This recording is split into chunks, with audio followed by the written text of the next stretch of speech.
வணக்கம் விவசாய நண்பர்களே. நம்ம வெற்றி வேறு ஏற்கனவே நம்ம ட்ரையலுக்காக போட்டு வச்சிருக்கோம். போட்டு ஒரு மாசம் ஆகுது.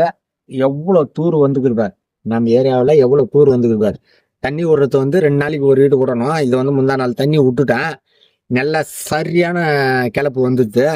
இது அடுத்த மாசம் நல்லா சூப்பராகிடும். இதுக்கு எதுவுமே பண்ணலை, எரு கொட்டத்தாட தான் இருக்குது. இனிமேட்டு தான் தீனி கொஞ்சம் கொஞ்சம் எதனா வைக்கணும். நம்ம பஞ்சகாவி ரெடி பண்ணி போடலான்னு ஐடியாவில் இருக்கிறேன். நல்லா இது எப்படி அதிகமாக தூர் வந்ததுனா தான் நம்மளுக்கு வேர் அதிகமாக வரும். நம்ம அதுக்கேற்ற மாதிரி பண்ணிடலாம். நம்ம ட்ரையலுக்காக தான் போட்டுக்கிறோம். நம்ம இது எப்படி வருதுன்னு பார்த்துக்கினா அதுக்கு அடுத்து தான் அதிகமாக போட போகிறோம்.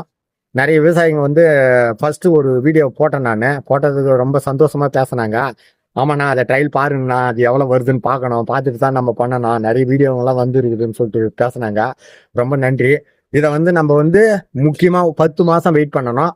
இப்போ ஒரு மாதம் தான் ஆகிருக்குது. இன்னும் 9 மாதம் இருக்குது. நான் அப்பப்போ அப்டேட் கொடுக்குறேன். நான் இந்த வீடியோவை நல்லா பாருங்க. நம்ம சேனலை சப்ஸ்கிரைப் பண்ணுங்க. இப்போ கிளைச்சிட்டு ஒரு மாசத்துல இருக்கிற செடி இதான்.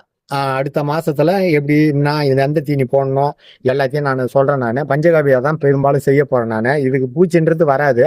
அப்படி சப்போஸ் சப்பாத்தி பூச்சி வரும், அதுக்கெல்லாம் மருந்து இருக்குது, அதெல்லாம் செத்துரும். நம்ம அடிக்கடி நான் போட்டுக்கினே இருக்கிறேன். இந்த வீடியோலாம் போட்டுன்னு இருக்கிறேன். நம்ம சேனல் சப்ஸ்கிரைப் பண்ணுங்க. நன்றி, வணக்கம்.